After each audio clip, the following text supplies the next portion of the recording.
Welcome back, everybody. Today's project is going to be clearing out these what I call ditch ponds right here. Um, they've overgrown over time and they just don't look good. And there was a whole line of trees that were right here that I took down, and that was part of that uh, bonfire that we had a few months ago. That's what I burned, but I want to get these back up looking nice and functional. And I do a little bit of narration at the end of this video, and I explain with some pictures of what it was, but I'll just give you an idea of why these are here. Um, the former owner used to have a floating pump down over here, which I've talked about before, and he would pump the water up through a pipe. It would go under the road and into this pond, holding pond, I say, and that was to get most of the silt out of it. And then it would go through two pipes and it would come down, and there's a ditch that runs down through the trees all the way to the creek. So today's project is going to be just cleaning this up, getting it looking nice. So here we go.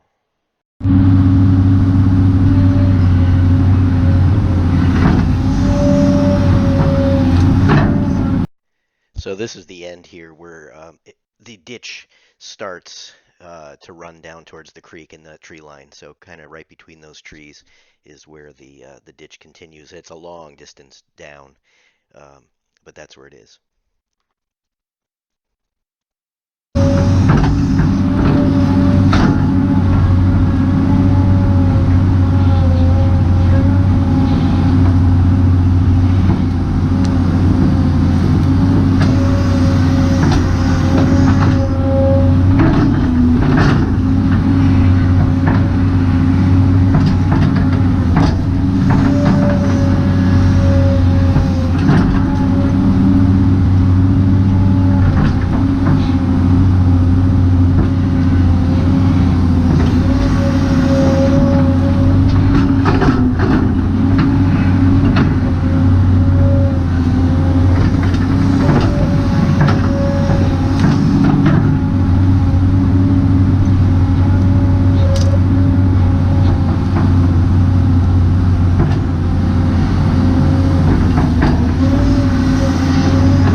just trying to lay up all the material that I get out of the ditch, so over to the other side, so I can push it over into the slope and get it down in there and not have to cart it very far.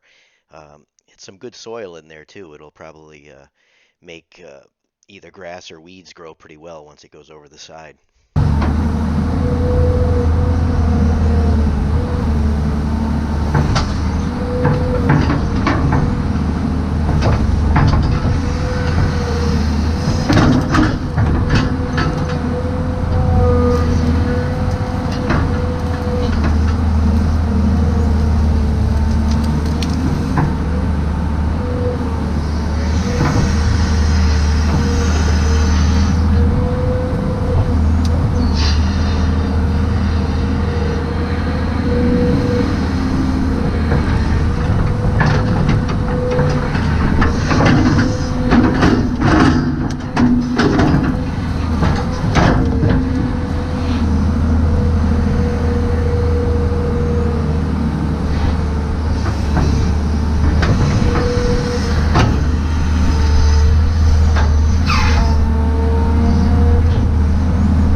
And here's a side view so you could see the slopes that I'm doing on it, kind of like an inverted pipe or a cut in half pipe.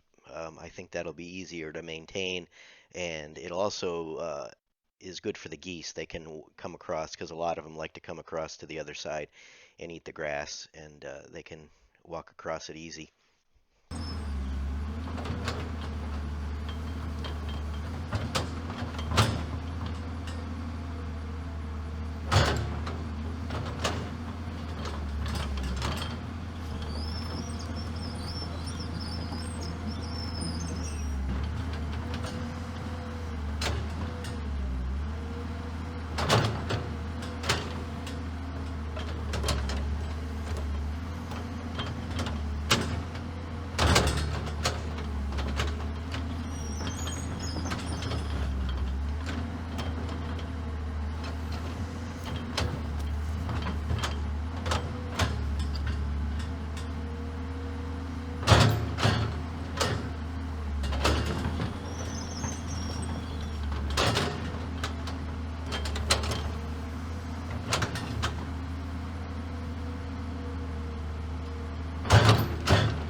Now I'm just getting the last of the roots and the rest of the junk that I piled up in the beginning that were too far to reach over, and I still hadn't quite decided what I was going to do with it when I first started. And then more I looked at it, I said, uh, just pushing it right over the edge would be fine. I was going to take it and cart it way into the back, but it's all going to get covered over anyway. So, and there's nothing in it bad. It's really just some old stumps and stuff like that. So it'll be fine over the edge, be all covered up.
Before I show you the ditch pond cleaning, I figured I'd show you why they're there. So if you saw in the other video, there was a big pump out there, and it pumped up through this pipe. There was a flex pipe that went to it, up through that hard pipe. And there used to be a big 1,000-gallon, right here was a 1,000-gallon water tank that he would prime the pump with, and he would pump. That's how he'd keep the water level down in the lake. And it goes underneath here, goes underneath the road. Over here there's another pipe of it, collects the groundwater, but and it would come out. I hit that pipe It doesn't matter because we're not using it anymore, but it would come out over here into this one. I still need to clean out the pipe. There is a pipe. You can see one up top, one right there, but there's another one down below. I still need to clean that out. But that one is done. It's our little walkway across. And there it is. So that is done. Once it rains, it'll smooth it out. And then somebody had asked where it goes. Just right down the center of those trees. It goes all the way to the back. There's a ditch that runs all the way to the same creek that's over there. But it goes way down in the back. You can almost see it. Well, you can't see the end of it, but you can see into the woods down there. There's all trails in those woods back there. I cut a whole bunch of them in a few years ago. It's probably like half a mile each way. Zigzags around to the creek. So that's just a look at what I just did. But it looks a lot better now. There, you can see where the two pipes are. But I got to find the other side of them. So that's that. Tomorrow is going to be down below. What I talked about in the drone video. Digging all that up, flipping here, taking that pile, making this peninsula finger for the geese, and trying to get as much as I can out of there, and I should have plenty to do that. So that will be what I'll be working on for tomorrow.